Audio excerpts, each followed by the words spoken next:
Good morning, girls. I'll continue with the exercises again, chapter magnetism. Till yesterday, I had finished these objectives, and today I'm going to start with question number 7. Now, question number 6 is simply true or false. Children, when you will go through these statements, I think you'll be able to answer them. So, I leave this to you. List two methods of producing magnetic field. Okay, question number 7. List two methods of producing magnetic field. List two methods to produce magnetic field. How can you produce a magnetic field? We can produce magnetic field by in two ways. Number one, when a magnet is placed, it will have a magnetic field around it. Okay, so if this is a magnet, bar magnet, then there's a magnetic field around it.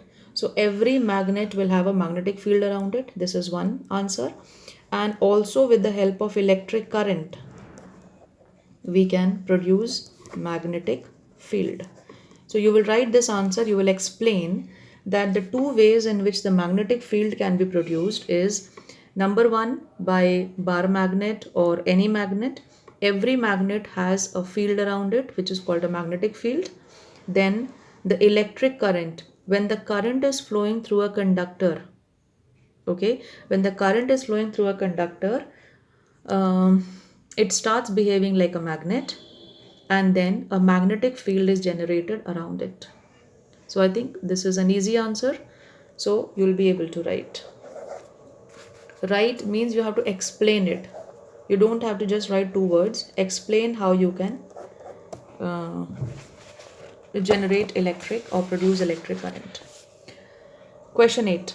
How does a solenoid behave like a magnet? Do you know what is a solenoid? You have done it in the chapter. I will just show you what is a solenoid once again. Can you determine the north and the south poles of the current carrying solenoid with the help of bar magnet? Explain. Understand the question? How does a solenoid behave like a magnet? Solenoid has a number of turns. Okay, I'll show you how it looks like. Then can you determine the north and the south poles of the current carrying solenoid with the help of the bar magnet? Obviously, you will say yes, and we will explain now how. Question 8. See that this is a solenoid. This is a solenoid. You all know this is a solenoid, which is also called a coil, right? If there are connections with the battery and the switch, current is allowed to pass, positive and negative side. When the current is allowed to pass through the coil, yes, this we have studied. This is a solenoid. Okay. So when the current is allowed to pass through the solenoid, it starts behaving like a magnet. Yes. Now you all know, children, that every magnet will have north and the south pole. Now how will you determine the north and the south pole of this solenoid? Let us bring a bar magnet close to the solenoid. Let us suspend it. You know how we suspend it? With the help of a thread. And we suspend it in such a way that north and south, north is this side and south is the other side. We can also reverse the direction if you want to. So we are suspending the north south of the bar magnet near the solenoid. Now if you find that this side, if you bring this side to this solenoid, because this is also behaving like a magnet, if there is attraction, there are two cases. If there is attraction, suppose this is end A and end B, okay? If there is attraction at B, then what will happen? This pole will be the south pole. Very simple, because unlike poles attract each other, right? If in the same, this is A part and the B part, if in the same side there is repulsion, so what will happen? This side will be the north pole. Very simple, children, right? So again, a solenoid is behaving like a magnet because the current is flowing through it. We can find the north and the south pole of the solenoid if we suspend a bar magnet close to the solenoid with the north and south pointing in such a direction as it is shown here. This end is B, this end is A. So there are two cases. If there is attraction, this is south, okay, and this one will be north pole. Fine. Now, but if in the second case, This is the first case.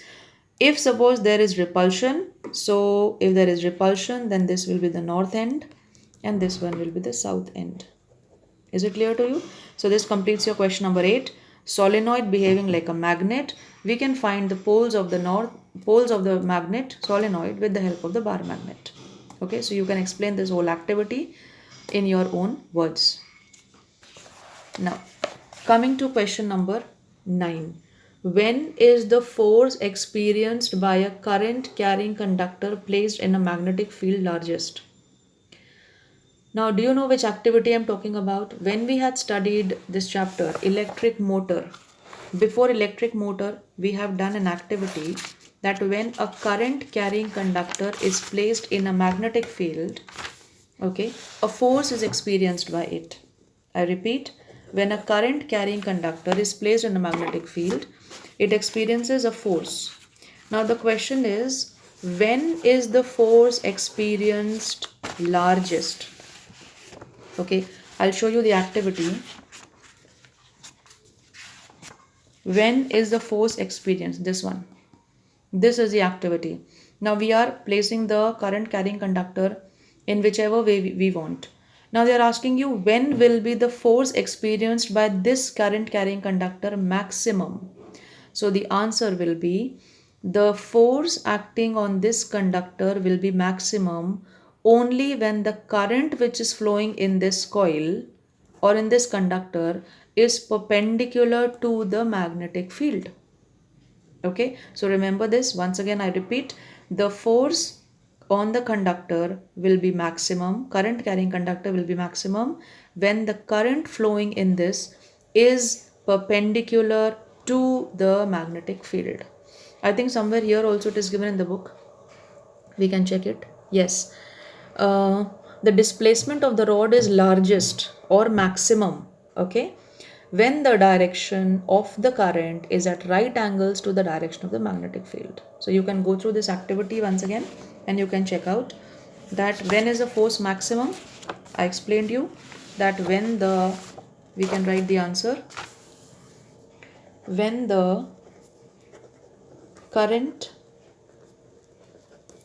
flowing in the conductor is maximum, no sorry, when the current flowing in the conductor is perpendicular to the magnetic field, then the force experienced by the conductor is maximum or largest. Okay, this completes your question number 9. Now see the 10th one. Imagine that you are sitting in a chamber with your back to one wall. Okay, an electron beam moving horizontally from the back wall towards the front wall, okay, is deflected by a strong magnetic field to your right side. What is the direction of the magnetic field? Listen, 2-3 points are given. Now you are sitting in a chamber or in a room with your back to one wall. Okay, so let us imagine that there are two walls here. Okay, now if suppose this is the back wall and this is a front wall.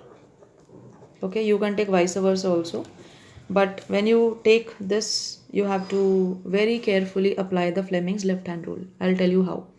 Now electron is entering from the back wall to the front wall. So suppose this is the direction of the electron. You know electron is a negatively charged particle, children. Now what is the direction of the current? You know the direction of the conventional current is always opposite to the direction of the electron. You have studied chapter electricity and we have discussed this, that now this is the direction of the current. Yes, this is C. I will write here current. Now when the electron is moving from back wall to the front wall, it gets deflected, means it is moving in a strong magnetic field, and it gets deflected towards my right side. You have to find what is the direction of the magnetic field. Okay, now towards right side. So for that I have to apply which rule? I have to apply Fleming's left hand rule. You know why? Because to find the direction of the magnetic field, we have to apply the Fleming's left hand rule. Now I'm going to show you now. See very carefully. This is my, okay, wait. This is my left hand. Okay, this is my left hand. Now we have to stretch three fingers. Which three fingers? Center finger, forefinger, and the thumb. Now if I have to turn my hand in such a way, can you see? Okay, now see, I have to stretch them in mutually perpendicular form. So this is how normally we stretch the hands. But where is the direction of the current? The direction of the current is this side, as I have shown you in the book. Check. Okay. Now, direction of the current is towards this side. So this is how I am going to place my fingers. Check. Are you following? Wait.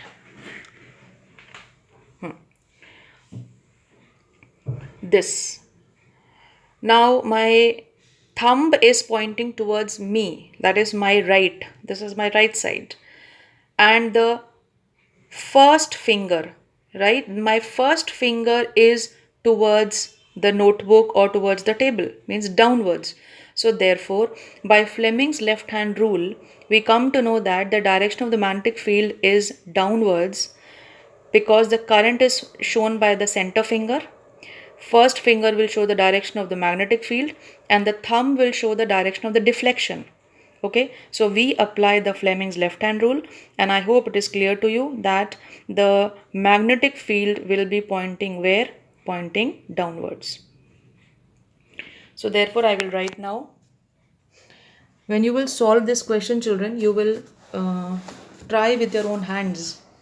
So therefore I will write the magnetic field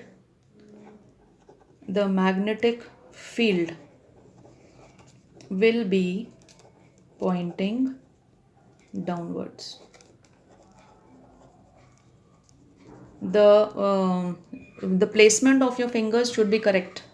If it is wrong, you will get a wrong answer. So current is flowing towards this side. The thumb is showing, which is towards me. The thumb is showing the direction of the deflection of the electron. It is given in the question, and therefore the direction of the magnetic field will be downwards. Okay, this is question number 10. Now question number 11. Draw a labeled diagram of an electric motor. Explain its principle and working. What is a function of the split ring in an electric motor? You know how we draw the label diagram of electric motor? It is given in your textbook. You have to write the principle. The working principle of the electric motor is that when the current carrying conductor is placed in a magnetic field, a force acts on it, and that force, the direction of the force can be taken out by the Fleming's left hand rule. Right? Then, and what is the working? The whole working you have to explain. What is the function of the split ring in the electric motor? Split ring reverses the flow of the current. Okay, and you know split rings are half rings. You can check once again. This is your electric motor. Okay, and